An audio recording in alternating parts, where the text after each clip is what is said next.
Malam itu, angin gunung penanggungan bertiup lebih dingin dari biasanya. Kabut tipis merayap di antara pepohonan pinus, bergerak perlahan seperti makhluk hidup yang sedang mencari sesuatu. Tidak ada suara selain gesekan daun dan sesekali bunyi ranting patah, padahal tidak ada siapa-siapa. Tidak ada yang tahu kapan sebenarnya perjalanan itu berubah dari sekadar pendakian menjadi ujian bertahan hidup.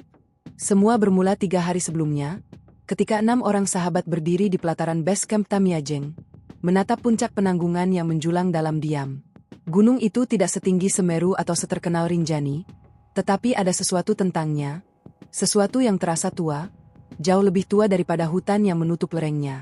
Konon, penanggungan adalah gunung suci sejak zaman kerajaan. Banyak petilasan, candi kecil, dan jalur kuno tersembunyi di balik rimbun pepohonan. Sebagian orang datang untuk mendaki, sebagian lagi datang untuk berziarah, dan sebagian tidak pernah benar-benar kembali sama. Namun pagi itu, keenam pendaki tersebut tidak memikirkan hal-hal seperti itu. Mereka terlalu sibuk tertawa. Gila, akhirnya jadi juga trip ini, seru Bima sambil menurunkan carrier dari bagasi mobil. Tubuhnya tinggi besar, dengan senyum yang hampir tidak pernah hilang dari wajahnya. Dari dulu, Bima selalu menjadi pusat energi kelompok. Orang yang akan membuat lelucon bahkan dalam situasi paling tidak tepat. Yang hampir batal itu gara-gara kamu, sahut Damar datar. Kalau bukan karena kamu lupa booking si Maxi. Itu bukan lupa. Itu strategi biar kita lebih spontan. Spontan masuk hutan tanpa izin, maksudnya. Raffi tertawa kecil sambil menggeleng. Sebagai pemimpin perjalanan, ia sudah terbiasa menengahi perdebatan kecil seperti ini. Raffi bukan tipe pemimpin keras, tapi pengalamannya mendaki banyak gunung membuat yang lain secara alami mempercayainya. Posturnya tegap, sorot matanya tenang, terlalu tenang, kata sebagian orang. Kepercayaan diri Raffi sering dianggap sebagai kekuatan. Meski kadang, bisa berubah menjadi kecerobohan. Di dekat papan informasi jalur pendakian, Sena berdiri diam membaca deretan peringatan. Angin pagi meniup rambutnya yang diikat seadanya. Kenapa? Tanya Lutfi, pendaki termuda di kelompok itu.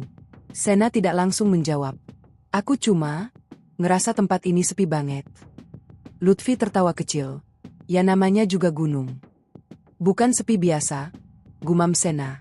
Kayak diperhatiin. Damar mendengus. Perasaan kamu aja. Sena tidak membalas. Ia sudah terbiasa dianggap terlalu sensitif. Padahal seringkali firasatnya tidak salah. Raka datang terakhir, berjalan pelan sambil mengencangkan tali sepatu. Ia memang tidak banyak bicara sejak dulu. Wajahnya tenang, tapi matanya menyimpan sesuatu yang sulit ditebak. Seperti seseorang yang selalu waspada. Raffi menepuk bahunya. Siap.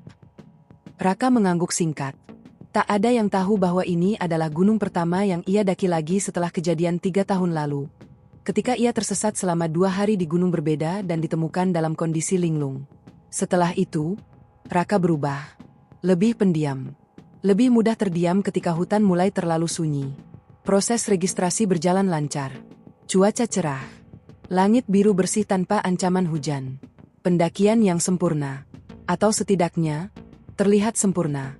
Sebelum memasuki jalur, seorang pria tua menghampiri mereka. Pakaiannya sederhana, jaket lusuh dan ikat kepala gelap. Wajahnya dipenuhi garis usia, tapi tatapannya tajam. Naik berenam? Tanyanya. Iya, Pak, jawab Raffi ramah. Pria itu mengangguk pelan, lalu berkata, kalau nanti dengar ada yang manggil dari hutan, jangan dijawab. Bima langsung menyeringai. Siap, Pak. Kalau ada yang manggil, kita pura-pura budek aja. Namun pria itu tidak tersenyum. Jangan juga mengikuti suara apapun yang terasa familiar.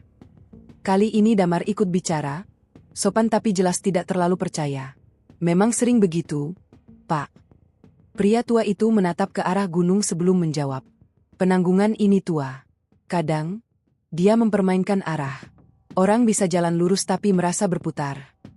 Sena merasakan tengkuknya meremang. Terus kalau tersesat? Pria itu menatap mereka satu persatu. Minta izin. Ke siapa? Tanya Lutfi. Yang punya tempat. Hening sejenak. Lalu Bima bertepuk tangan sekali. Oke. Siap, Pak. Terima kasih ujangan horornya. Pria itu tidak menanggapi candaan itu. Ia hanya berkata pelan, "Hati-hati. Tidak semua yang masuk gunung diizinkan pulang cepat." Pendakian dimulai pukul 8 pagi. Langkah pertama selalu terasa ringan, dipenuhi semangat dan rasa penasaran. Jalur awal berupa tanah padat dengan kemiringan landai. Sinar matahari masih menembus sela daun, menciptakan pola cahaya keemasan di tanah. Udara segar, burung berkicau, gunung terasa ramah. Bima bahkan sempat berkata, "Ini MAH bukan pendakian, ini piknik." 2 jam pertama berlalu tanpa masalah. Mereka bercanda, bertukar cerita, dan berhenti beberapa kali untuk minum. Namun memasuki hutan yang lebih rapat, suasana berubah perlahan. Cahaya berkurang, angin melemah, dan entah kenapa, suara hutan terasa seperti ditelan sesuatu. "Sepi ya," gumam Lutfi. Damar melihat jam tangannya. Masih pagi, harusnya suara serangga banyak. Raffi mencoba tetap santai. Mungkin lagi musim. Tapi bahkan ia mulai merasa ada yang aneh. Hutan biasanya tidak pernah benar-benar diam. Menjelang siang, mereka menemukan sebuah arca batu kecil di sisi jalur. Lumut menutupi hampir seluruh permukaannya. Sena berhenti. "Kita lewat sini tadi." "Enggak," jawab Raffi cepat. Namun Raka menatap arca itu lebih lama dari yang lain. "Aneh," katanya pelan. "Apanya?" "Rasanya familiar." Damar mendekat, memeriksa. Mungkin cuma perasaan. Bima malah mengeluarkan ponsel. "Foto dulu. Siapa tahu ini spot Instagramable." Tak lama, mereka melanjutkan perjalanan. Tak ada yang sadar bahwa beberapa meter setelah mereka pergi, kabut tipis mulai turun di sekitar arca itu. Sore menjelang ketika mereka tiba di area datar yang cukup luas untuk mendirikan tenda. Raffi memutuskan berhenti lebih awal agar bisa beristirahat. Saat matahari tenggelam, suhu turun drastis. Kabut datang lebih cepat dari perkiraan. Makan malam berlangsung sederhana tapi hangat. Bima kembali melontarkan lelucon, mencoba menjaga suasana. Namun Sena tampak gelisah sejak tadi. "Ada apa sih?" tanya Raffi akhirnya. Sena ragu sejenak sebelum menjawab. "Kalian nyium bau sesuatu enggak?" Semua menghirup udara. "Tanah basah," kata Lutfi. Sena menggeleng pelan. "Melati." Hening. Di ketinggian seperti itu, bau melati jelas tidak wajar. Damar langsung berkata, "Mungkin ada tanaman liar." Tapi bahkan ia tidak terdengar yakin. Malam pertama, angin berhenti total. Tidak ada suara daun. Tidak ada serangga. Sunyi yang terlalu sempurna. Sekitar pukul 1 dini hari, Raka terbangun. Entah kenapa dadanya terasa sesak. Ia membuka resleting tenda sedikit. Kabut pekat. Lalu, krek. Seperti ada langkah pelan di luar. Raka menahan napas. Langkah itu berhenti tepat di dekat tenda. Ia hampir membuka tenda sepenuhnya. Ketika tiba-tiba terdengar bisikan sangat pelan. Tidak jelas kata-katanya. Tapi nadanya. Seperti seseorang sedang memanggil. Raka membeku. Pesan pria tua itu terlintas di kepalanya. "Jangan dijawab." Beberapa detik kemudian, suara itu hilang. Begitu saja. Seolah tidak pernah ada. Pagi harinya, Raka tidak menceritakan apapun. Ia hanya berkata singkat, "Kita sebaiknya tetap di jalur utama." Tak ada yang tahu, itu adalah awal dari sesuatu yang jauh lebih besar. Sesuatu yang sudah mulai memperhatikan mereka. Sejak langkah pertama memasuki pagi kedua di Gunung Penanggungan datang tanpa warna. Langit tidak benar-benar gelap, tapi juga tidak sepenuhnya terang. Kabut menggantung rendah di antara batang-batang pohon, membuat jarak pandang terasa pendek. Bahkan suara pun seperti tertahan, tidak memantul, tidak menggema. Seolah hutan sedang menahan napas. Raffi bangun paling dulu. Kebiasaan lamanya sebagai pemimpin pendakian membuatnya selalu memastikan keadaan sekitar sebelum yang lain membuka mata. Ia keluar dari tenda, menarik resleting perlahan agar tidak menimbulkan suara keras. Udara dingin langsung menusuk paru-parunya. Ia menggosok kedua telapak tangan, lalu memandang ke arah jalur yang akan mereka lanjutkan hari itu. Aneh. Kabut biasanya akan terangkat sedikit ketika pagi datang, tapi kali ini justru tampak semakin tebal. Suara pelan membuatnya menoleh. Ternyata Raka sudah duduk di luar tenda sebelah, memeluk lutut sambil menatap hutan. "Kamu nggak tidur?" tanya Raffi. "Tidur? tapi sering kebangun. Dingin. Raka ragu sejenak sebelum menjawab. Kamu dengar sesuatu nggak semalam? Raffi mengernyit. Sesuatu gimana? Langkah. Hening sesaat. Raffi mencoba terdengar santai. Mungkin hewan. Raka tidak langsung menyanggah, tapi sorot matanya mengatakan ia tidak sepenuhnya percaya. Beberapa detik berlalu sebelum Raffi menepuk bahunya pelan. Jangan overthinking. Baru juga malam pertama. Raka mengangguk kecil, meski perasaan tidak enak itu belum benar-benar pergi. Tak lama kemudian, satu persatu mulai bangun. Bima keluar tenda sambil menguap lebar. Wah, dinginnya bukan main. Ini kopi bakal jadi penyelamat hidup gue. Lutfi sibuk menyalakan kompor portabel, tangannya sedikit gemetar, entah karena dingin atau karena masih setengah mengantuk. Sementara itu, Sena berdiri beberapa meter dari tenda, memandang ke arah pepohonan tanpa berkedip. Kamu ngapain? Tanya Damar yang baru keluar sambil merapikan jaket. Sena tidak langsung menjawab. Kemarin, pohon itu nggak ada di situ. Damar mengikuti arah pandangnya. Sebuah pohon besar dengan batang bengkok berdiri tak jauh dari jalur. Ya adalah, kata Damar. Kita aja yang nggak merhatiin. Sena menggigit bibirnya pelan. Ia hampir yakin tempat itu lebih terbuka semalam. Hampir yakin. Tapi gunung sering mempermainkan persepsi. Ia tahu itu. Atau setidaknya, ia mencoba meyakinkan dirinya begitu. Sarapan berlangsung cepat. Tidak ada yang ingin berlama-lama di udara sedingin itu. Raffi membuka peta. Kalau kita jalan stabil, sebelum sore harusnya sudah sampai area dekat puncak bayangan. Kita bisa camp di sana. Gas. Semakin cepat naik, semakin cepat turun, sahut Bima. Sebelum berangkat, Sena tiba-tiba berkata pelan. Kita pamit dulu, yuk. Damar menghela napas panjang. Sena, ini bukan ritual. Raffi justru mengangguk. Nggak ada salahnya. Ia menunduk sebentar, mengucap doa singkat. Yang lain, meski dengan gaya berbeda, ikut terdiam. Hanya beberapa detik. Namun entah kenapa, angin yang sejak tadi mati tiba-tiba berembus pelan setelahnya. Perjalanan hari itu dimulai dengan jalur yang lebih menanjak. Akar-akar besar melintang seperti jebakan alami, memaksa mereka melangkah hati-hati. Sekitar 1 jam berjalan, Lutfi yang berada paling belakang berseru. Tunggu. Semua berhenti. Ada apa? Lutfi menunjuk tanah. Jejak sepatu. Masih terlihat jelas. Pendaki lain? Tanya Bima. Damar berjongkok, memperhatikan lebih dekat.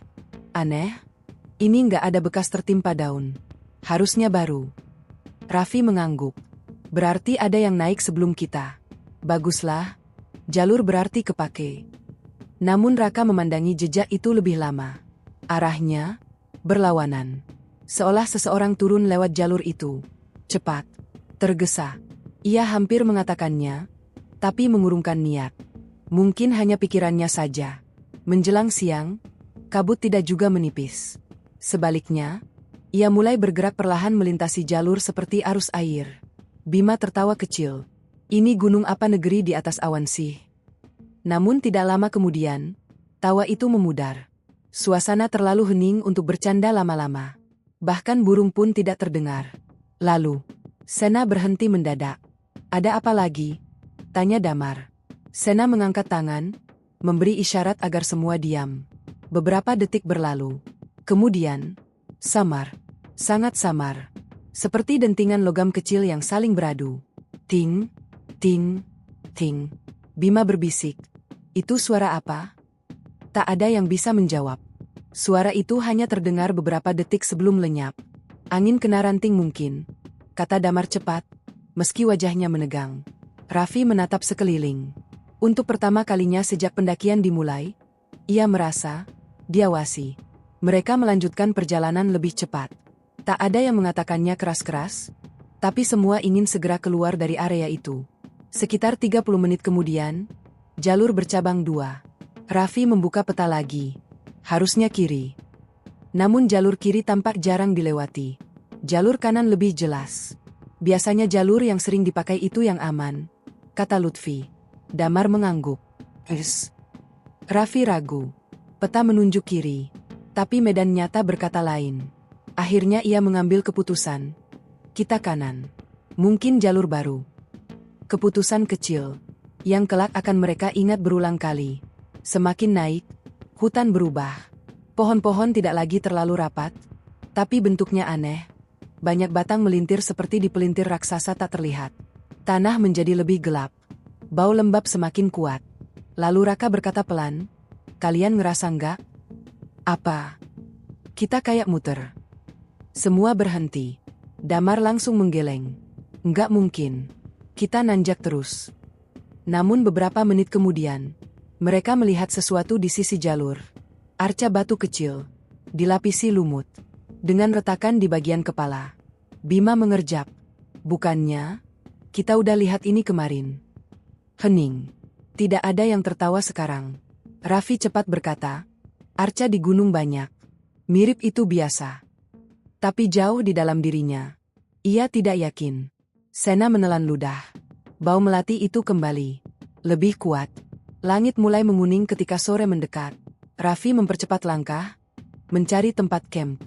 Namun kabut turun lebih cepat dari hari sebelumnya, menelan jarak pandang hingga mungkin tak lebih dari 10 meter. "Vi, ini normal?" tanya Lutfi. Raffi tidak menjawab langsung. Ia pernah melihat kabut cepat, tapi tidak secepat ini. Akhirnya mereka menemukan area datar kecil dan memutuskan berhenti. Tak ada yang protes. Energi mereka seperti terkuras oleh sesuatu yang tak terlihat. Saat mereka mendirikan tenda, tiba-tiba Bima berkata pelan, "Perasaan, dari tadi kita berenam, kan?" Damar menatapnya kesal. "Ya iyalah." Bima tertawa kaku. "Enggak.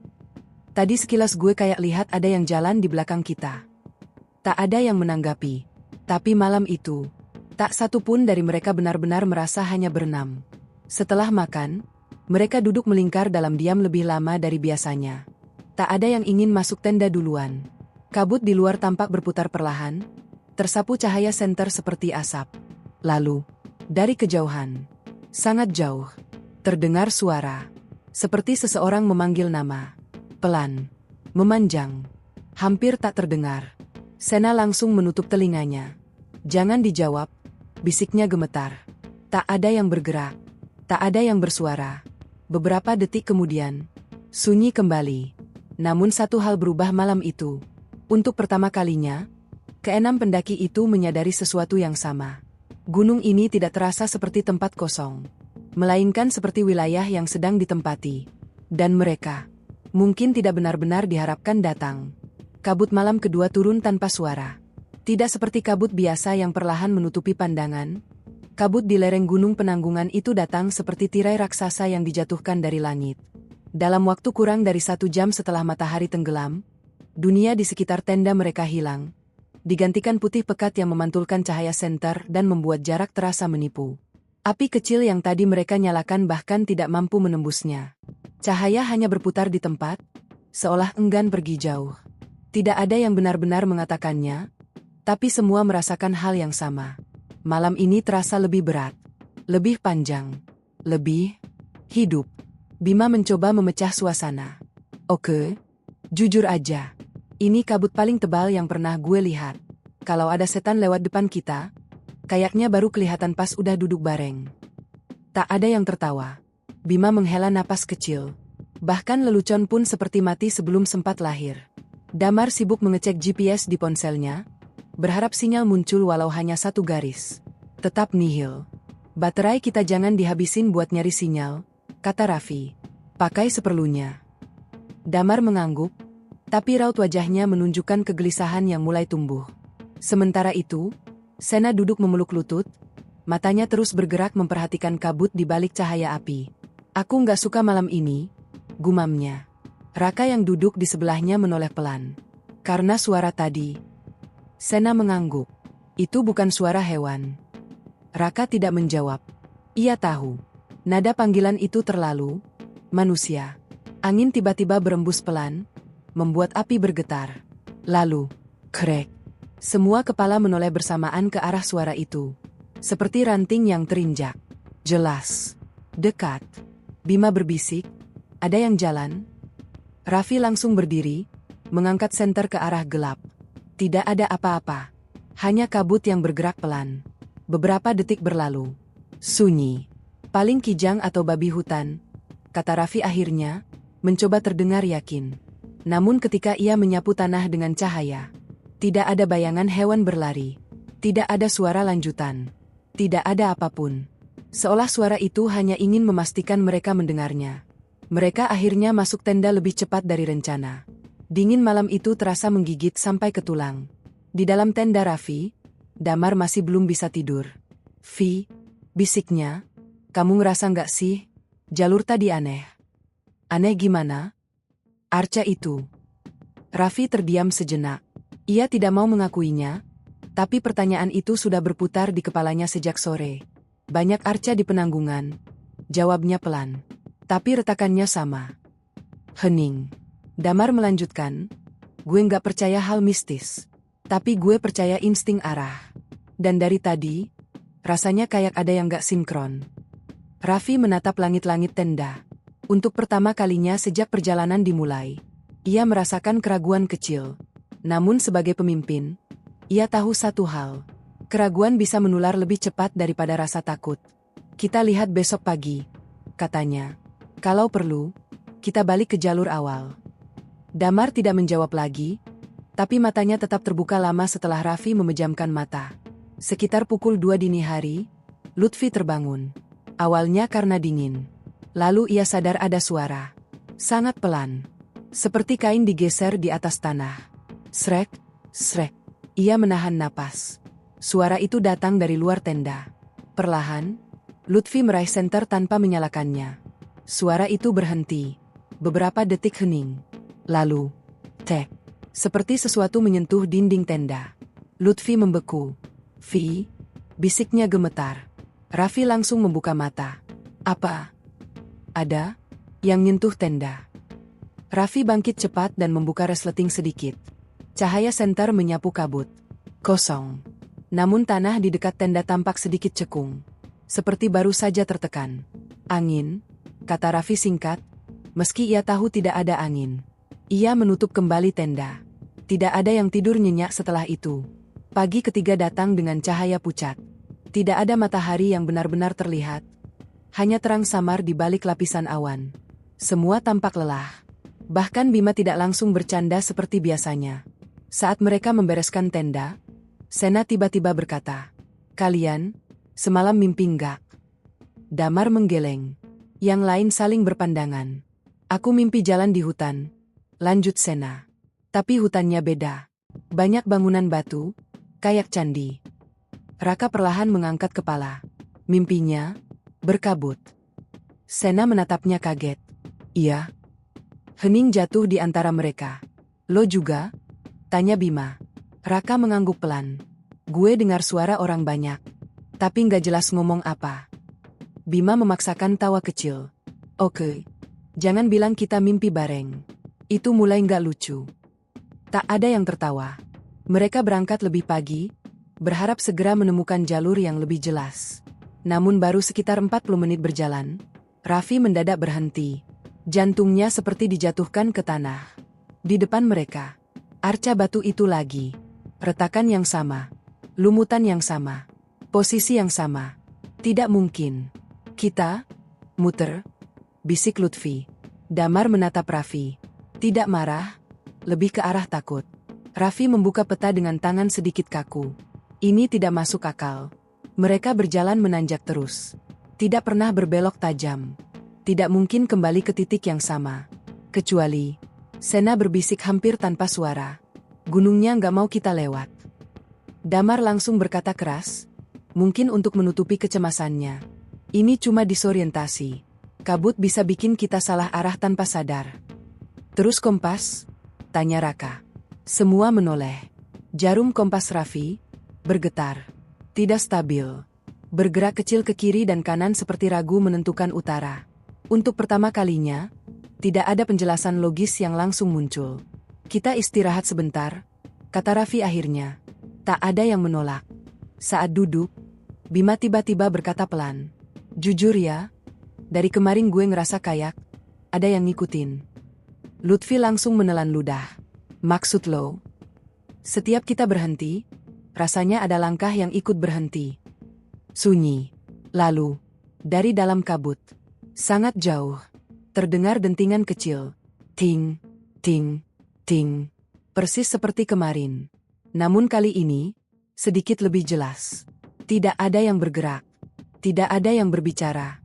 Sampai suara itu perlahan hilang. Raka berbisik. Kalau itu pendaki lain, harusnya kita lihat. Tak ada jawaban. Karena jauh di dalam hati masing-masing, mereka mulai sadar satu hal. Mungkin itu bukan pendaki. Raffi berdiri tiba-tiba. Kita balik. Semua menoleh. Kita cari jalur awal. Nggak usah maksa Samit. Tak ada yang membantah. Keputusan itu terasa seperti satu-satunya hal masuk akal yang tersisa. Namun saat mereka berbalik, kabut di belakang tampak jauh lebih tebal. Seolah jalur yang tadi mereka lewati sudah ditutup kembali. Dan tanpa seorang pun menyadarinya sepenuhnya. Sejak mereka melihat arca itu untuk kedua kalinya, pendakian ini bukan lagi tentang mencapai puncak, melainkan tentang menemukan jalan pulang.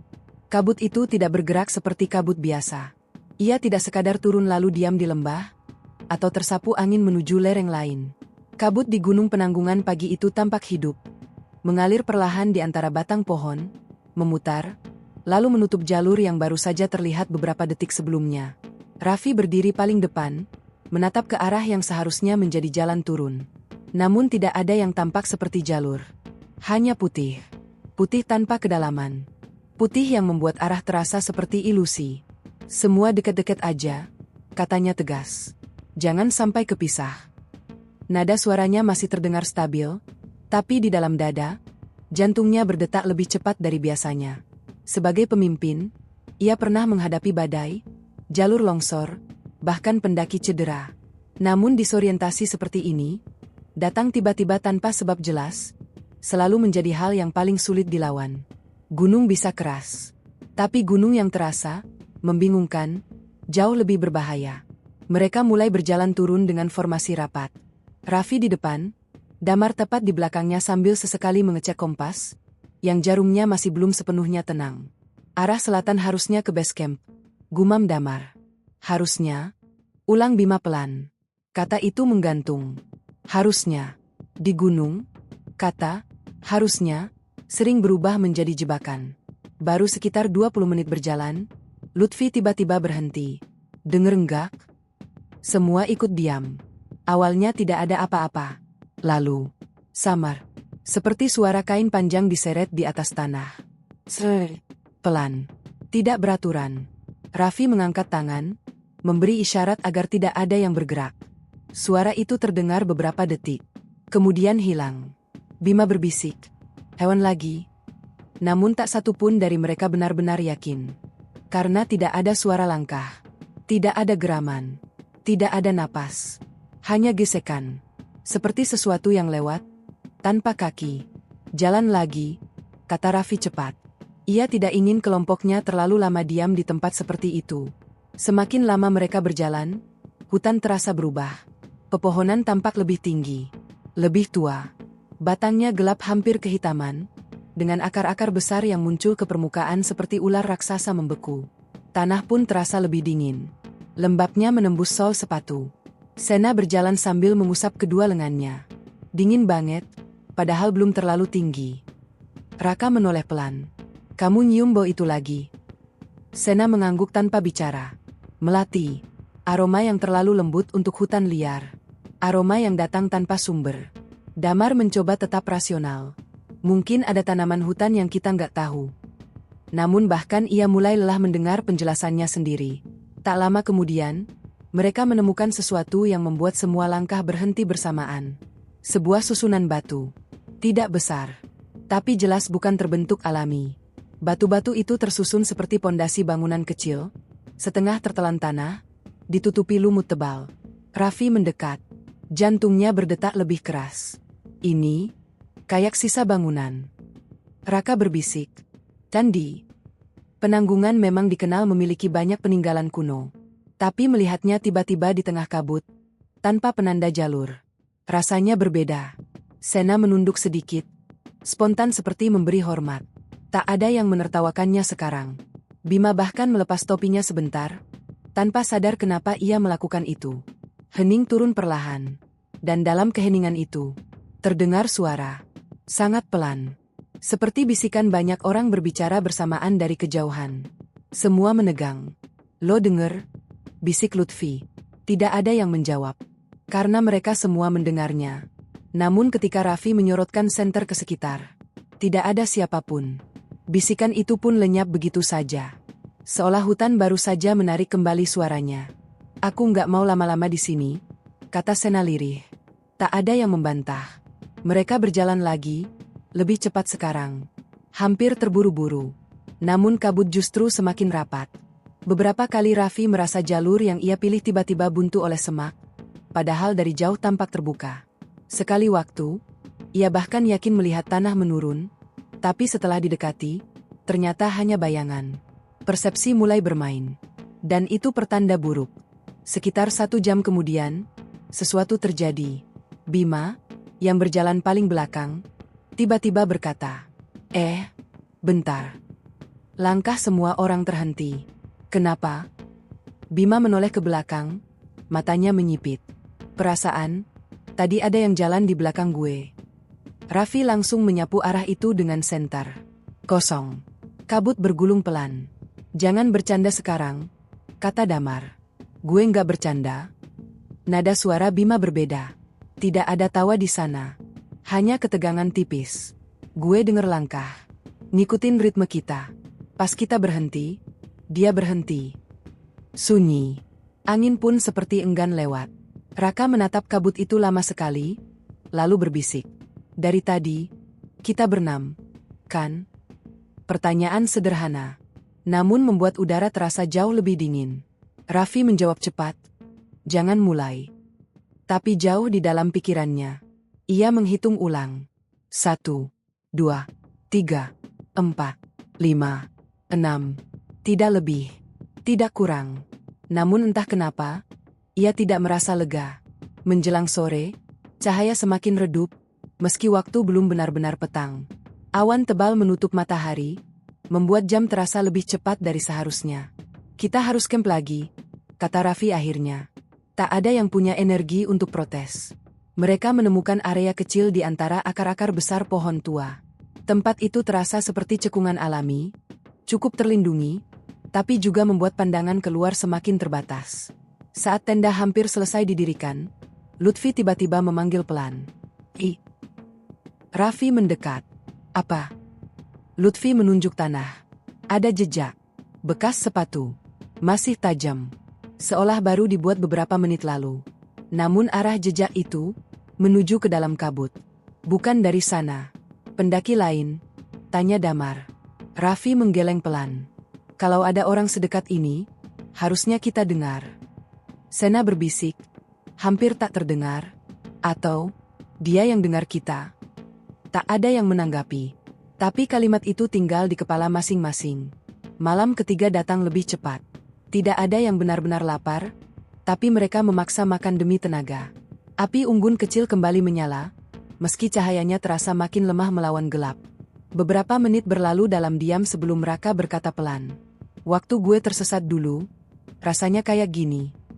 Semua menoleh. Ia jarang bicara tentang masa lalunya. "Gimana maksudnya?" tanya Bima. Raka menatap api. "Kayak ada yang ngelihat. Bukan buat nyerang, cuma memastikan kita tahu kalau kita bukan satu-satunya di situ." Lutfi menelan ludah.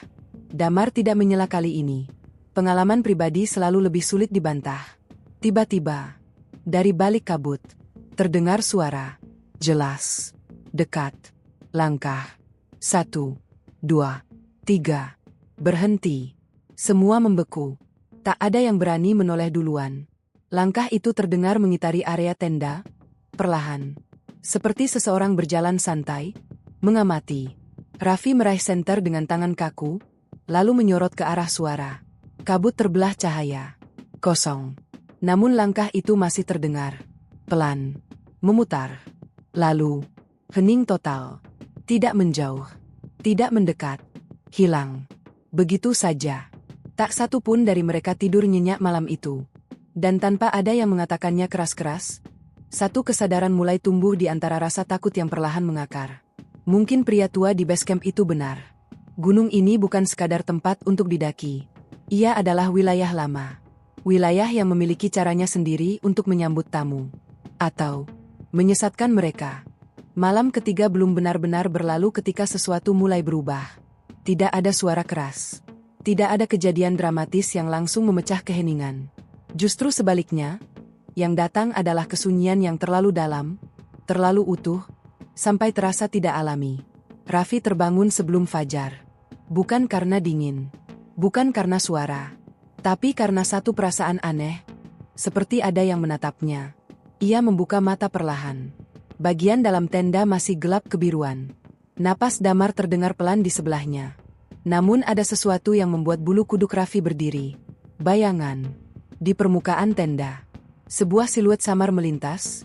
Tinggi. Kurus. Seperti seseorang berjalan pelan di luar. Raffi menahan napas. Siluet itu berhenti. Tepat di depan tendanya. Tidak bergerak. Detik terasa panjang. Ia ingin langsung membuka resleting dan menyorotkan senter. Tapi tubuhnya justru membeku. Lalu bayangan itu, perlahan memudar. Bukan pergi. Bukan berjalan menjauh. Seperti ditelan kabut. Beberapa detik kemudian, Damar bergumam setengah sadar. "Vi, udah pagi." Raffi tidak langsung menjawab. Ia menatap dinding tenda yang kini kosong. "Oh, belum." Ia memilih diam. Untuk sekarang. Ketika matahari akhirnya mencoba menembus awan tebal, cahaya yang turun hanya pucat dan dingin. Tidak ada hangat. Tidak ada rasa pagi yang biasanya membawa semangat baru. Semua tampak lebih lelah dari hari sebelumnya. Bima bahkan tidak mengeluarkan lelucon saat keluar tenda. "Aneh," katanya sambil menggosok tengkuk. "Gue mimpi ada orang berdiri dekat tenda." Raffi menoleh cepat. "Orang?" "Iya. Tapi pas gue deketin, nggak ada muka." Sunyi langsung turun. Raffi tidak menceritakan bayangan yang ia lihat. "Belum." Damar berdiri sambil meregangkan badan. "Oke, kita harus fokus. Hari ini targetnya jelas, nemuin jalur turun." Semua mengangguk. Tidak ada yang ingin menghabiskan satu malam lagi di tempat itu. Setelah sarapan singkat, mereka berangkat. Kabut belum sepenuhnya terangkat, tapi cukup menipis untuk melihat beberapa meter ke depan. Langkah mereka lebih cepat.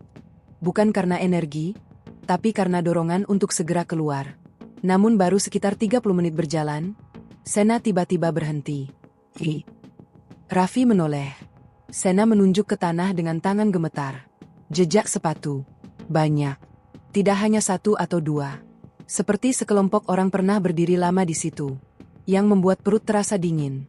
Semua jejak itu menghadap ke satu arah. Ke arah mereka datang. Seolah orang-orang itu pernah berdiri, menunggu. "Ini nggak mungkin kebetulan," bisik Lutfi. Damar berjongkok, mencoba tetap rasional. "Mungkin rombongan pendaki. Lagi istirahat." "Terus mereka kemana?" tanya Bima. Tak ada jawaban. Karena tidak ada jejak lanjutan. Tidak ada tanda keberangkatan. Hanya bekas berdiri. Diam. Lama. Raffi menelan ludah. "Kita jalan lagi." Tidak ada yang ingin berlama-lama di sana. Medan semakin aneh. Kemiringan terasa berubah-ubah tanpa pola. Kadang mereka yakin sedang turun, tapi beberapa menit kemudian napas terasa berat seperti sedang menanjak. Kompas Damar kembali bergetar. Jarumnya bergerak kecil, lalu diam, lalu bergeser lagi. "Ini nggak normal," katanya pelan. "Kena medan magnet mungkin." Bima mencoba. "Gunung ini bukan gunung berapi aktif yang kuat magnetnya." Kalimat itu menggantung. Tanpa penjelasan. Sekitar tengah hari, mereka mendengar suara air.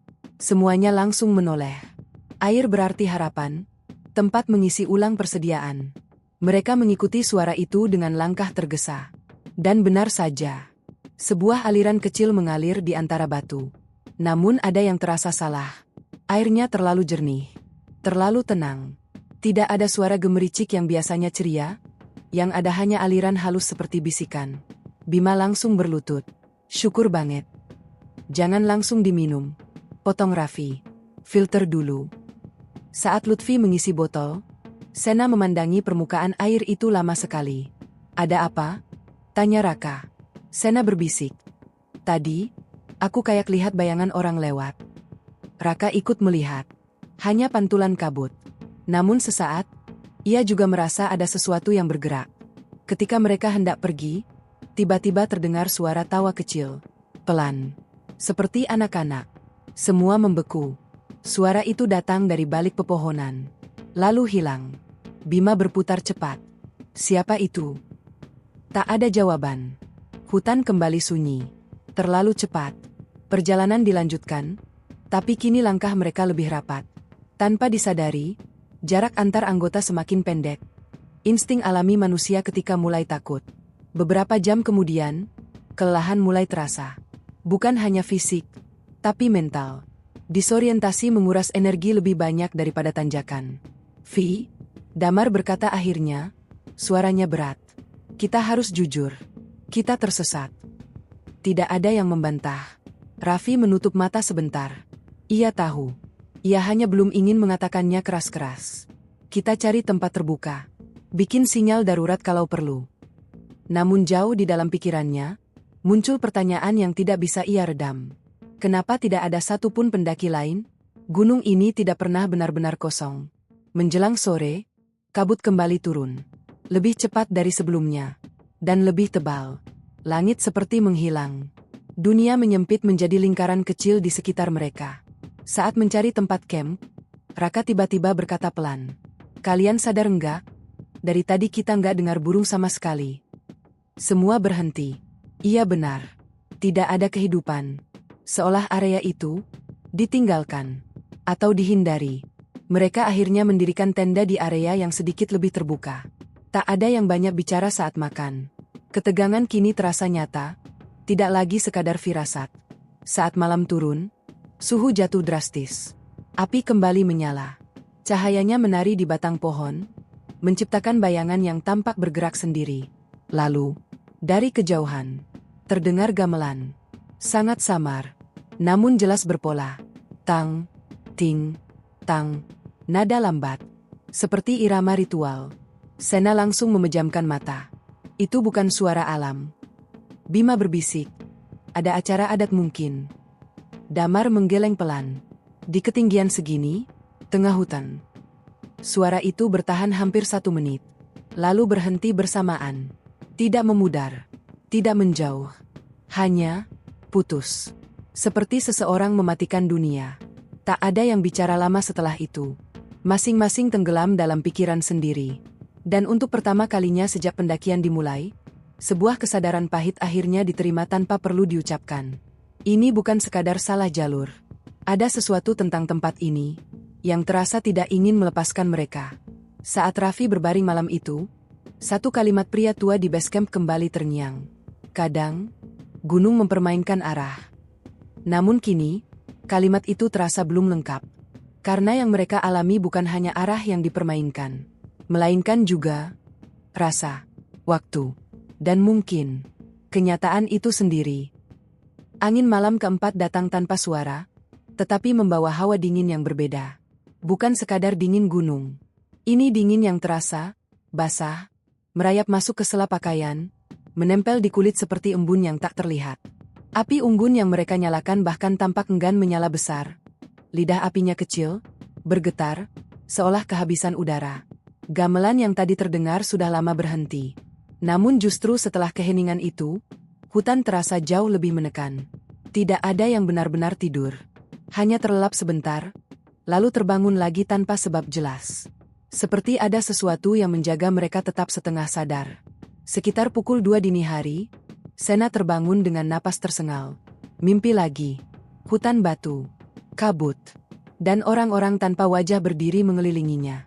Ia duduk perlahan, berusaha mengatur napas. Lutfi yang tidur di sebelahnya bergumam pelan, masih terlelap. Lalu Sena mendengarnya. Suara langkah. Sangat pelan. Mengitari tenda. Kruk, kruk. Tanah lembab seperti ditekan oleh telapak kaki telanjang. Sena membeku. Langkah itu berhenti tepat di dekat kepalanya, terhalang kain tenda tipis. Kemudian, terdengar helaan napas.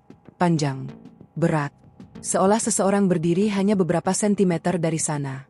Air mata Sena hampir jatuh, tapi ia menahan suara sekecil apapun. Pesan pria tua itu terus terngiang. Jangan dijawab. Jangan ditanggapi. Beberapa detik terasa seperti menit. Lalu langkah itu menjauh. Pelan. Menghilang ke balik kabut. Sena tidak tidur lagi sampai pagi.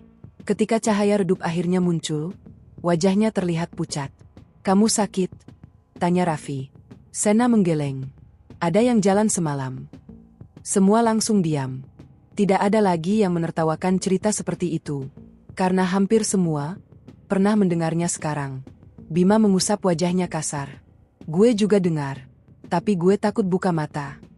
Damar menarik napas panjang. "Oke. Mulai hari ini kita jalan lebih disiplin. Nggak ada yang keluar dari formasi. Kalau ada apa-apa, langsung ngomong." Tak ada bantahan. Rasa takut perlahan berubah menjadi kewaspadaan. Namun masalah baru muncul pagi itu. Saat mereka memeriksa logistik. Lutfi berkata pelan. Raffi menoleh. "Air kita tinggal setengah." Semua langsung menghitung cepat dalam kepala. Dengan kondisi tersesat, itu bukan kabar buruk. Itu kabar sangat buruk. Makanan masih cukup beberapa hari, tambah Damar. Tapi tanpa air. Kalimatnya menggantung. Raffi mengangguk tegas. "Prioritas hari ini, cari sumber air lagi dan jalur turun. Kita nggak boleh panik." Namun satu hal tidak ia ucapkan. Panikan atau tidak, waktu mereka mulai menipis. Perjalanan hari itu terasa lebih berat. Bukan karena tanjakan, melainkan karena kelelahan mental yang terus menggerogoti. Kabut belum juga pergi sepenuhnya, hanya naik sedikit seperti langit yang terlalu rendah. Sekitar 1 jam berjalan, Raka tiba-tiba berhenti. "Denger nggak?" Semua ikut diam. Awalnya tidak ada apa-apa. Lalu, seseorang memanggil. Jelas. Dekat. "Raka." Tubuh Raka langsung kaku. Itu suara ibunya. Persis. Nada lembut yang ia kenal sejak kecil. "Raka." Sena langsung mencengkeram tasnya. "Jangan jawab." Raka gemetar. Logikanya menjerit bahwa ini mustahil. Ibunya sudah meninggal 5 tahun lalu. Suara itu datang lagi. Lebih pelan. Seperti berbisik di telinganya. "Puang." Raffi langsung menarik bahunya. "Itu bukan ibumu." Kalimat itu keras. Sengaja. Untuk mematahkan sesuatu sebelum Raka kehilangan kendali.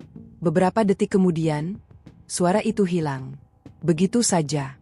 Namun dampaknya tinggal. Raka berjalan setelah itu tanpa banyak bicara. Wajahnya kosong. Seolah sebagian dirinya tertinggal di tempat suara itu muncul. Menjelang siang, mereka menemukan jalur setapak kecil. Sempit. Tertutup daun. Namun jelas buatan manusia. Harapan langsung menyala. "Ini pasti jalur lama," kata Bima. Raffi ragu, tapi pilihan mereka tidak banyak. Mereka mengikutinya. Semakin jauh, jalur itu semakin jelas, hingga akhirnya membawa mereka ke sebuah bangunan batu kecil. Bukan candi utuh. Lebih seperti petilasan. Ada sisa ukiran di dindingnya. Dan di depannya, tergeletak sesajen yang sudah mengering. Tak ada yang berani bicara keras di sana. Udara terasa berbeda. Lebih berat. Sena berbisik. "Kita permisi." Semua spontan menunduk sebentar. Bahkan Damar. Untuk pertama kalinya, logika terasa terlalu kecil untuk menolak rasa hormat. Saat hendak pergi, tiba-tiba angin berembus. Kencang. Padahal sejak tadi udara nyaris mati. Dari dalam bangunan itu terdengar suara. Seperti kain panjang terseret. "Esre." Bima langsung mundur. "Oke. Kita cabut sekarang." Tak ada yang protes. Namun harapan itu kembali runtuh 1 jam kemudian. Jalur setapak itu berair, buntu, tertelan semak dan akar. Seolah sengaja ditutup. Lutfi mengumpat pelan. Damar menendang ranting dengan frustrasi. Untuk pertama kalinya, emosi mulai naik ke permukaan. "Kita nggak bisa terus muter begini," katanya tajam. Raffi menatapnya. "Ada saran?" Pertanyaan itu bukan menantang. Lebih ke arah lelah. Damar menghembuskan napas keras. "Maaf." Tak ada yang marah. Karena semua merasakan hal yang sama. Putus asa mulai mengetuk. Sore itu, sesuatu terjadi yang membuat rasa takut mereka naik 1 tingkat. Saat berjalan melewati area pohon tinggi, Bima yang berada di tengah formasi tiba-tiba berkata, kita tadi 7 ya?" Langkah langsung berhenti. "Apaan sih?" kata Lutfi tegang. Bima menelan ludah. Barusan, gue lihat ada satu orang di depan Raffi. Tinggi. Jalan pelan. Raffi menoleh cepat. Tak ada siapa-siapa. Kabut mungkin, kata Damar, tapi suaranya tak meyakinkan. Raka berbisik. Atau dari tadi dia emang ada. Tidak ada yang menanggapi. Namun setelah itu, tak satu pun berani berjalan terlalu jauh dari yang lain. Menjelang malam, mereka menemukan sumber air kecil lagi, lebih berupa rembesan dari batu. Cukup untuk bertahan. Tidak cukup untuk tenang. Tenda didirikan tanpa banyak bicara. Energi mereka hampir habis. Saat gelap turun, kabut datang lebih tebal dari sebelumnya. Dunia seperti mengecil hanya sejauh cahaya senter. Lalu, dari balik putih itu, terlihat bayangan. 1, lalu 2. Tinggi. Diam. Seperti seseorang berdiri memperhatikan. Bima berbisik dengan suara pecah. Vi, lo lihat itu. Raffi menyorotkan senter. Bayangan itu hilang. Namun beberapa detik kemudian muncul lagi. Lebih jauh. Tidak bergerak. Hanya ada. Tak ada yang mengejar. Tak ada yang mendekat. Seolah mereka hanya ingin terlihat. Malam itu, tidak ada yang mencoba menyangkal lagi. Apapun yang ada di gunung ini, mereka tidak sendirian. Dan saat Raffi berbaring dengan mata terbuka, satu kesadaran pahit akhirnya terbentuk sempurna. Tersesat bukan lagi kemungkinan. Ini sudah menjadi kenyataan. Namun yang jauh lebih menakutkan adalah satu pertanyaan yang perlahan tumbuh di kepalanya. Apakah yang menyesatkan mereka hanyalah hutan? Atau sesuatu yang memang tidak ingin mereka menemukan jalan pulang? Kabut turun lebih cepat dari biasanya sore itu. Tidak seperti hari-hari sebelumnya, kali ini kabut datang tanpa tanda. Tidak ada angin, tidak ada perubahan suhu drastis. Tiba-tiba saja, putih tebal merayap dari sela pepohonan, menelan jalur, batu, dan semak belukar dalam hitungan menit. 6 pendaki itu berhenti bersamaan. Raka mengangkat tangannya. Jangan jalan dulu. Suasana menjadi sunyi. Terlalu sunyi. Bahkan suara serangga yang biasanya memenuhi hutan menghilang seolah dimatikan. Ardi berbisik pelan. Ini sepi banget. Jaka menoleh ke belakang. Aneh. Harusnya masih ada suara burung sore. Tidak ada. Yang terdengar hanya napas mereka sendiri. Dan sesuatu yang samar. Seperti langkah kaki. Pelan. Mengikuti. Jalur yang tidak lagi sama. Mereka mencoba kembali menelusuri arah berdasarkan ingatan. Namun jalur itu berubah. Pohon besar yang sebelumnya mereka tandai dengan goresan pisau, hilang. Sebagai gantinya berdiri 3 pohon pinus kurus yang tidak pernah mereka lihat sebelumnya. Ini bukan tempat tadi. Gumam Lina. Rani menggigit bibirnya. Kita muter ya. Raka tidak menjawab. Ia tahu. Ini bukan sekadar tersesat biasa. Gunung Penanggungan terkenal dengan jalur purba, jalur yang dipercaya berdiri di atas bekas kerajaan kuno. Banyak pendaki senior mengatakan bahwa gunung ini bukan hanya tempat alam, tapi juga tempat yang lama, masih hidup. Dan terkadang, mereka tidak suka tamu. Suara yang memanggil nama. Saat mereka berdiskusi menentukan arah, tiba-tiba Dimas menegang. Matanya melebar. Kalian, denger gak? Semua diam. Lalu, emas. Suara itu pelan, jauh. Seperti perempuan memanggil dari balik kabut. Dimas. Darah Dimas terasa membeku. Itu suara ibu gue. Raka langsung memotong tegas. Jangan dijawab. Dimas menatapnya. Tapi itu suara ibu gue. Itu bukan ibu lo. Nada suara Raka dingin. Tegas. Kalau ada yang manggil di gunung, jangan pernah jawab. Siapapun. Suara itu terdengar lagi. Lebih dekat. Pulang. Lina menutup telinganya. Rani mulai menangis tanpa suara. Ardi berbisik. Kenapa suaranya kayak? Di kepala? Tidak ada yang berani menjawab. Karena mereka semua mendengarnya sekarang. Dengan suara berbeda. Ada yang mendengar ayahnya. Ada yang mendengar sahabat lama. Ada yang mendengar seseorang yang sudah meninggal. Gunung itu tidak memanggil dengan satu suara. Ia memilih suara yang paling sulit diabaikan. Dimas hampir pergi. Tanpa mereka sadari, Dimas mulai berjalan. Pelan. Seperti ditarik. Langkahnya tidak ragu. Kabut terbuka sedikit di depannya, membentuk lorong samar. Mas, sini. Rani menoleh dan langsung berteriak. Dimas. Raka berlari dan menarik tasnya keras. Dimas terjatuh. Seolah baru terbangun dari mimpi. Apa? Kenapa? Kamu mau kemana? Dimas terlihat bingung. Tadi, ibu gue di depan. Ardi menatap kabut itu. Perlahan kabut menutup kembali. Lorong itu hilang. Seakan tidak pernah ada. Jaka berbisik gemetar. Kalau lo jalan sedikit lagi, kita gak bakal lihat lo lagi. Tidak ada yang membantah. Karena semua merasakan hal yang sama. Perasaan bahwa sesuatu sedang mencoba memisahkan mereka. Satu demi satu. Hutan yang bergerak. Mereka memutuskan berjalan berdekatan. Hampir saling menempel. Tidak ada lagi jarak. Tidak ada yang boleh sendirian. Namun semakin mereka berjalan, hutan terasa berubah. Arah lereng seperti terbalik. Jalur menurun terasa menanjak. Pepohonan tampak berputar. Ardi tiba-tiba berkata pelan. Perasaan tadi batu itu di kiri. Sekarang batu itu ada di kanan. Raka berhenti. Ia menatap tanah.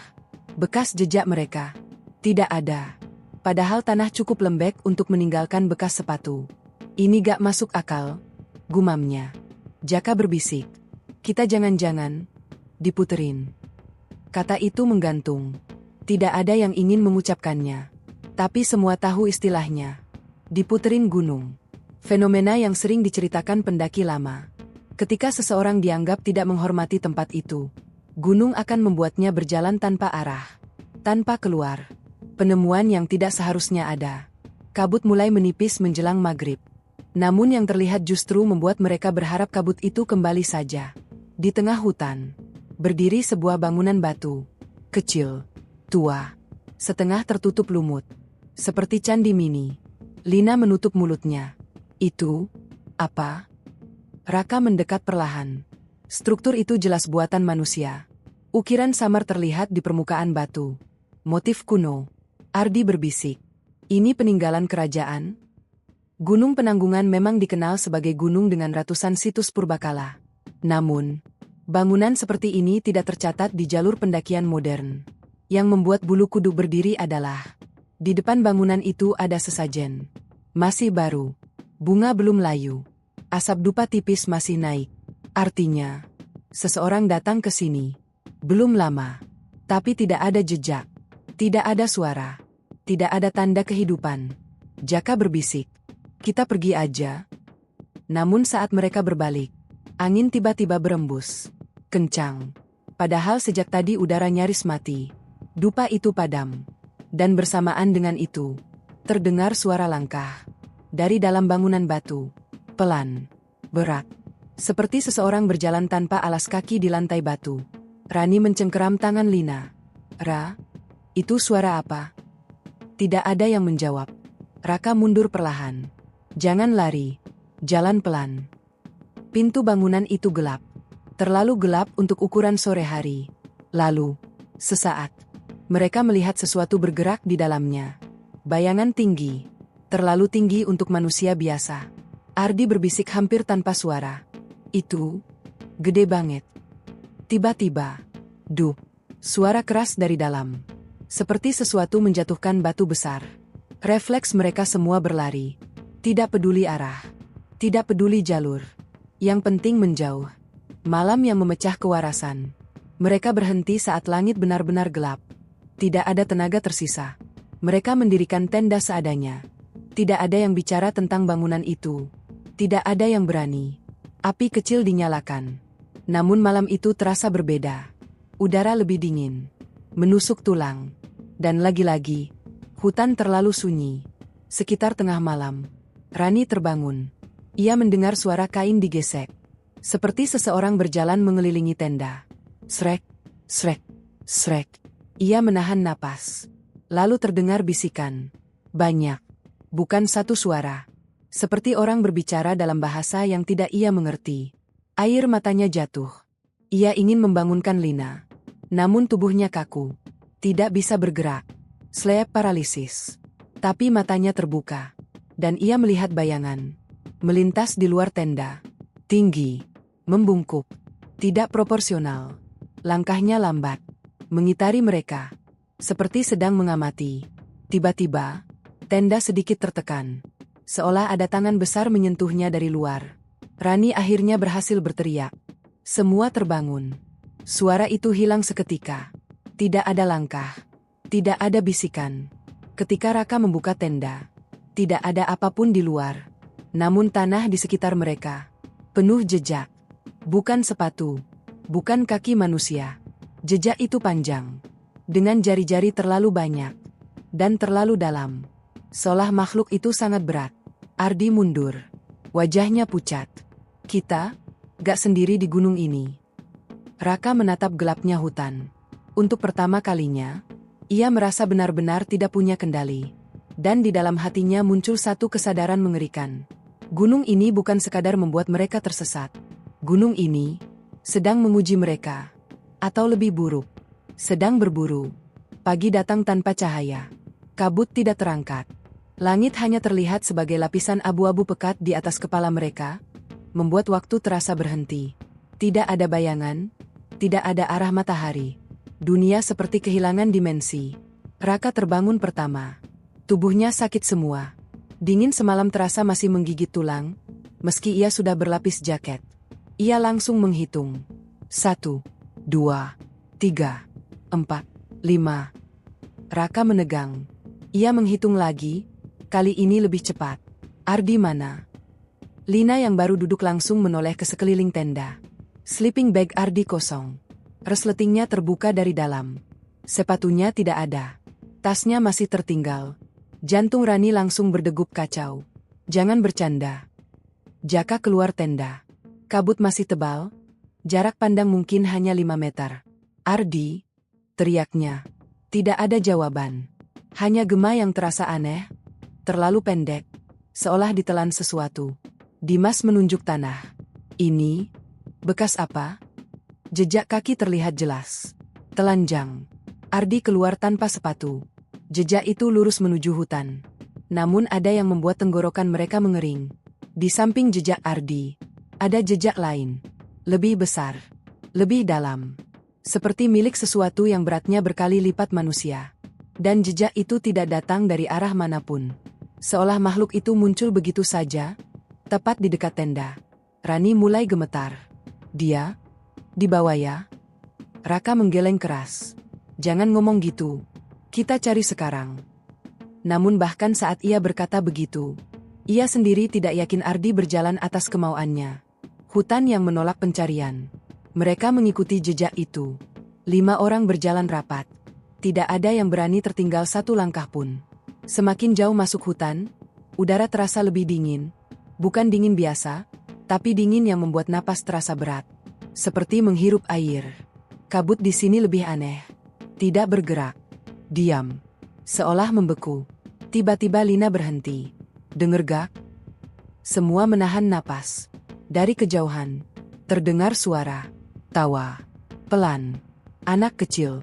Cekikikan. Rani langsung menutup telinga. Enggak. Ini gak bener. Gunung Penanggungan tidak punya pemukiman di ketinggian seperti ini. Tidak mungkin ada anak kecil. Suara itu semakin banyak. Seperti berlarian mengitari mereka. Namun tidak ada satupun yang terlihat. Dimas berbisik. Kita jangan lanjut. Tapi saat mereka hendak berbalik, jejak Ardi hilang. Putus begitu saja. Tidak memudar. Tidak tertutup daun. Hanya berhenti. Di tengah tanah kosong. Jaka berputar pelan. Orang gak bisa hilang gitu aja. Raka merasakan sesuatu untuk pertama kalinya sejak pendakian itu berubah buruk. Takut. Bukan takut biasa. Takut yang primitif. Seperti naluri mangsa. Ia berbisik. Kita mundur. Sekarang. Begitu mereka melangkah pergi, tawa itu berhenti bersamaan. Sunyi total. Terlalu total. Seolah hutan menahan napas. Rasa bersalah yang membusuk. Kehilangan Ardi memecah sesuatu dalam kelompok itu. Tidak ada yang mau mengatakannya. Tapi semua berpikir hal yang sama. Siapa berikutnya? Dimas mulai menyalahkan Raka. Kita harusnya turun dari kemarin. Raka menatap tajam. Turun kemana? Jalurnya aja kita gak nemu. Ini gara-gara lo maksa lanjut waktu awal kabut. Kalau kita panik dari awal, kita udah mati kedinginan. Suara mereka meninggi. Jaka akhirnya membentak. Diam. Hutan langsung membalas dengan gema panjang. Aneh. Gema itu terdengar terlambat. Seolah bukan dari suara mereka, melainkan sesuatu yang menirukan. Lina berbisik gemetar. Jangan berantem. Tolong. Rani menangis tanpa suara. Sejak Ardi hilang, ia merasa gunung itu seperti semakin dekat. Mengawasi. Menunggu. Pertanda dari langit yang gelap. Menjelang sore, mereka menemukan tempat agak terbuka, bekas tanah longsor lama. Untuk pertama kalinya dalam berhari-hari, mereka bisa melihat langit lebih lebar. Namun pemandangan itu justru membuat dada sesak. Awan berputar. Secara harfiah, membentuk lingkaran besar di atas puncak penanggungan. Angin turun dalam hembusan spiral. Dimas menatap dengan wajah pucat. Itu, normal gak sih? Tidak. Bahkan Raka yang berpengalaman belum pernah melihat langit seperti itu. Tiba-tiba, bau, busuk, menyengat. Seperti sesuatu yang membusuk berminggu-minggu. Rani muntah. Jaka menutup hidung. Bau bangkai. Lina menunjuk gemetar ke arah pepohonan tumbang di tepi area longsor.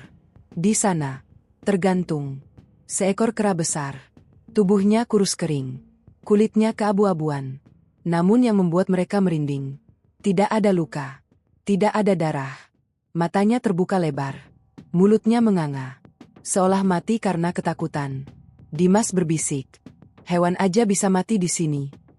Raka hendak mengajak pergi saat Lina tiba-tiba berkata pelan.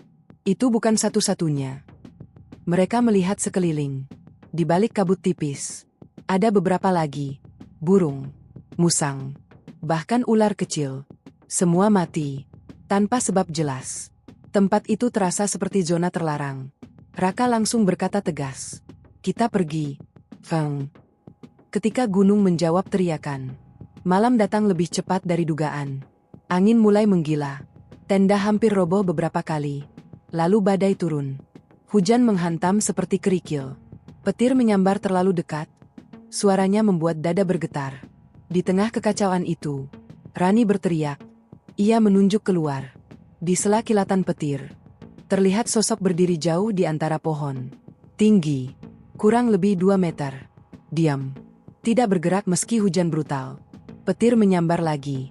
Sosok itu masih di sana. Kali ini lebih dekat. Dimas hampir histeris. Itu Ardi. Tapi bentuknya salah. Terlalu panjang. Lengannya hampir menyentuh lutut. Kepalanya sedikit miring. Seperti patah. Raka berteriak. Jangan lihat lama-lama. Namun terlambat. Sosok itu bergerak. 1 langkah. Pelan. Tanpa suara. Lalu, hilang. Bukan pergi. Bukan berlari. Sekadar, tidak ada lagi.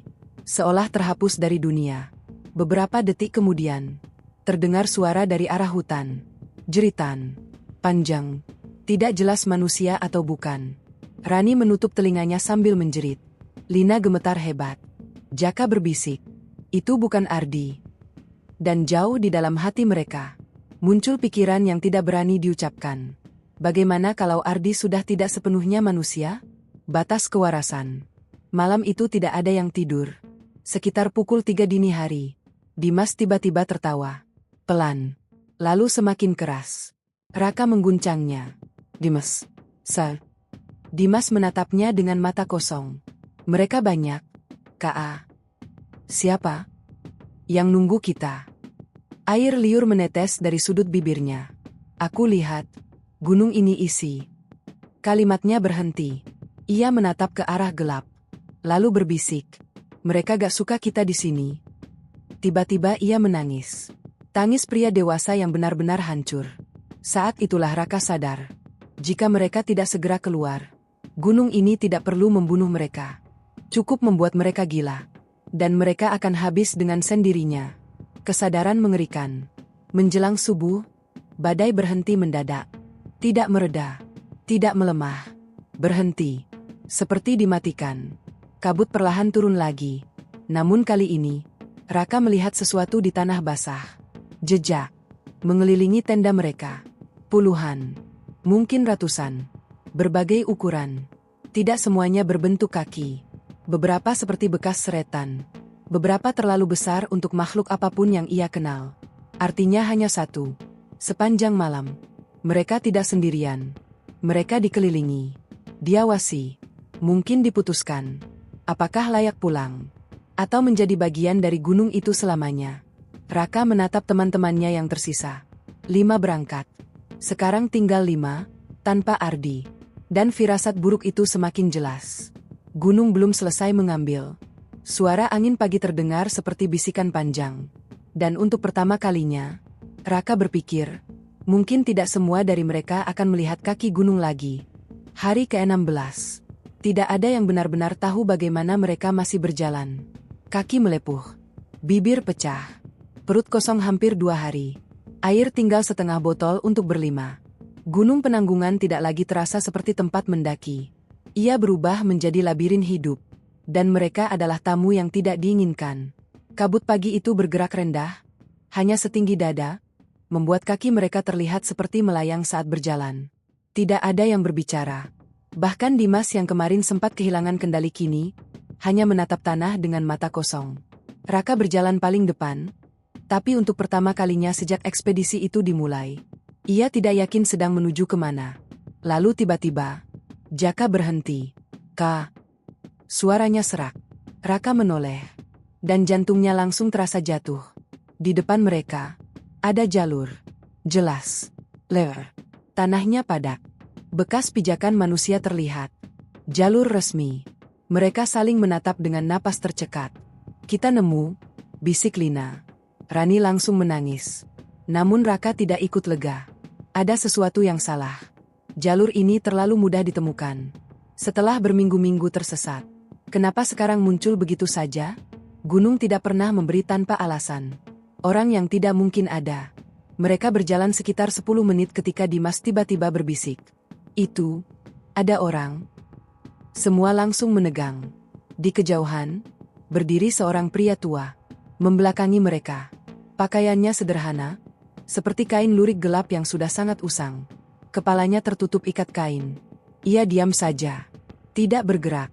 Raka memanggil hati-hati. "Pak." Pria itu perlahan berbalik. Wajahnya keriput. Matanya dalam. Terlalu dalam. Namun yang paling aneh, Pak tua itu tidak terlihat terkejut. Seolah sudah tahu mereka akan datang. "Kalian lama sekali," katanya tenang. 5 pendaki itu saling menatap. "Lama sekali? Maksudnya apa?" Raka mendekat 1 langkah. "Bapak dari mana? Ada jalur turun." Pak tua itu tidak langsung menjawab. Ia menatap mereka satu persatu. Tatapan yang membuat dada terasa ditekan. "Kalian masuk tanpa izin." Kalimat itu membuat udara terasa lebih berat. Lina berbisik. "Izin?"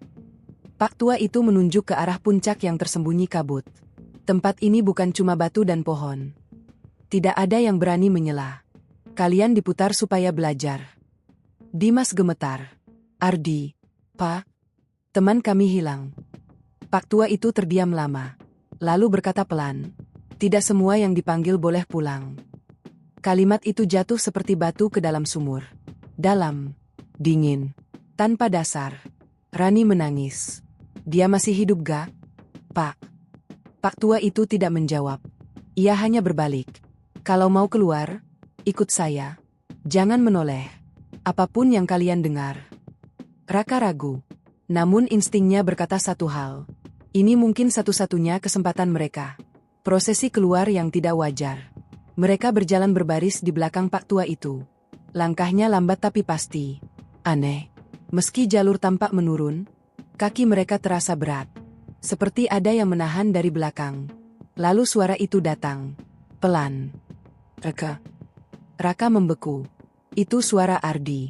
Persis. Dari arah belakang. "Tolong." Jaka langsung berbisik panik. "Kak, jangan nengok." Pak tua itu tidak berhenti berjalan. Tidak menoleh. Hanya berkata, "Terus jalan." Suara Ardi berubah jadi jeritan. Kesakitan. Memohon.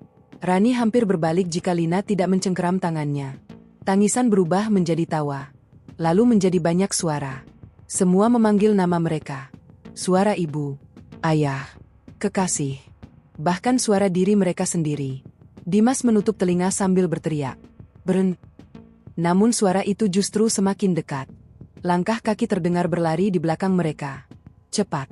Banyak. Tanah seperti dipijak puluhan orang. Tapi Pak Tua tetap berjalan. Tenang. Seolah tidak ada apa-apa. Yang berbalik tidak pernah sama. Tiba-tiba, Rani menjerit. Semua refleks menoleh. Termasuk Raka. Hanya sepersekian detik. Namun cukup. Di antara kabut, mereka melihat Ardi berdiri sekitar 10 meter di belakang. Tubuhnya kurus. Kepalanya miring. Matanya hitam. Bukan putih. Hitam seluruhnya. Mulutnya tersenyum terlalu lebar. Lalu tubuhnya bergerak patah-patah. Seperti boneka rusak. Pak Tua itu berhenti mendadak. Udara langsung terasa membeku. Ia berkata tanpa menoleh. Siapa yang saya bilang jangan menoleh? Tidak ada yang menjawab. Pak Tua itu menghela napas panjang. Sekarang dia tahu kalian bisa melihatnya. Ardi, atau apapun itu, mulai berjalan mendekat. Langkahnya tidak sinkron. Kadang terlalu jauh. Kadang terlalu pendek. Suara tulangnya terdengar. Krek, krek. Rani hampir pingsan. Dimas berbisik histeris. Itu bukan Ardi. Pak Tua akhirnya berbalik. Tatapannya tajam. Untuk pertama kalinya, wajahnya terlihat tidak sepenuhnya tua. Ada sesuatu yang lebih kuno dari usia manusia. Ia menghentakkan tongkatnya ke tanah. Sekali. Suara itu menggema aneh. Kabut bergetar. Makhluk itu berhenti. Pak Tua berkata keras. Dia bukan milikmu lagi. Kembali. Ardi menjerit. Jeritan yang mustahil keluar dari manusia. Tubuhnya melengkung. Lalu kabut menelannya perlahan. Hilang. Namun gema jeritannya masih terasa di dada mereka. Pak Tua menatap Raka. Sekali lagi kalian melanggar, saya tidak bisa bantu. Gerbang tak terlihat. Beberapa menit kemudian, kabut mulai menipis. Udara berubah. Lebih hangat. Lebih ringan. Dan lalu, mereka melihatnya. Pohon pinus berjajar rapi. Tanah lebih kering. Langit biru samar. Jalur resmi. Yang benar-benar resmi. Raka hampir tidak percaya. Kita keluar. Pak Tua berhenti di batas jalur. Kalian boleh lanjut sendiri. Rani menangis terseduh. Pak, terima kasih. Namun saat mereka menoleh sebentar, Pak Tua itu sudah tidak ada. Tidak berjalan pergi. Tidak menjauh. Sekadar, tidak ada. Seperti tidak pernah berdiri di sana. Jaka berbisik. Orang tadi manusia gak sih? Tidak ada yang bisa menjawab. Satu kesadaran terakhir. Saat mereka berjalan turun, Raka melihat sesuatu terikat di batang pohon. Kain kecil. Lurik. Sama seperti yang dipakai Pak Tua. Namun kain itu sudah sangat lapuk. Seperti berada di sana puluhan tahun. Di bawahnya ada papan kayu tua. Tulisan pudar. Namun masih terbaca. Dilarang melewati batas ini tanpa permisi. Tahun terukir di bawahnya. Raka menelan ludah. Jika kain itu sudah di sana sejak puluhan tahun lalu. Lalu siapa yang menuntun mereka tadi? Angin turun pelan dari puncak. Membawa satu suara samar. Atau mungkin hanya perasaan. Namun mereka semua berhenti bersamaan. Karena mereka yakin mendengarnya. Tawa pelan. Jauh di atas sana. Gunung itu. Seolah tahu. 5 orang berhasil keluar. Tapi satu. Tetap tinggal. Dan mungkin akan selamanya berjalan di kabut penanggungan. Menunggu. Pendaki berikutnya menoleh ke belakang. Hari ke-17. Langkah mereka terasa seperti bukan milik sendiri. Turunan yang seharusnya melegakan justru menyiksa lutut yang sudah terlalu lama dipaksa berjalan tanpa istirahat layak. Namun rasa sakit itu tidak ada apa-apanya dibanding satu hal. Mereka masih hidup. Kabut benar-benar tertinggal di atas. Semakin jauh menuruni jalur resmi, warna dunia perlahan kembali. Hijau daun, coklat tanah, dan biru langit yang selama lebih dari 2 minggu terasa seperti kenangan. Tidak ada yang berbicara. 5 orang itu berjalan dalam diam yang berat. Bukan damai, tapi kosong. Seolah kata-kata tidak cukup untuk menjelaskan apa yang baru saja mereka lewati. Sekitar 1 jam kemudian, suara itu terdengar. Samar, namun begitu familiar. Hei! Raka berhenti mendadak. Semua menoleh. Suara peluit bersahutan dari bawah. Lalu muncul beberapa sosok berseragam oranye di tikungan jalur. Tim SAR. Salah satu dari mereka langsung berlari. Yalah, ketemu. Rani jatuh terduduk sambil menangis keras. Tangis yang akhirnya pecah setelah ditahan terlalu lama. Dimas bahkan tidak bisa menangis. Ia hanya tertawa kecil sambil gemetar. Jaka menutup wajahnya. Lina berulang kali berbisik. Kita pulang. Kita pulang. Petugas SAR menatap mereka dengan ekspresi campuran antara lega dan tidak percaya. Kalian hilang 16 hari. Kami hampir nutup operasi kemarin. Raka terdiam. 16 hari. Rasanya seperti berbulan-bulan. Teman kalian mana? Tanya seorang petugas. Pertanyaan itu langsung mengiris udara. Tidak ada yang menjawab. Akhirnya Raka berkata pelan. 1. Hilang. Petugas SAR menunduk. Ekspresi itu bukan sekadar sedih.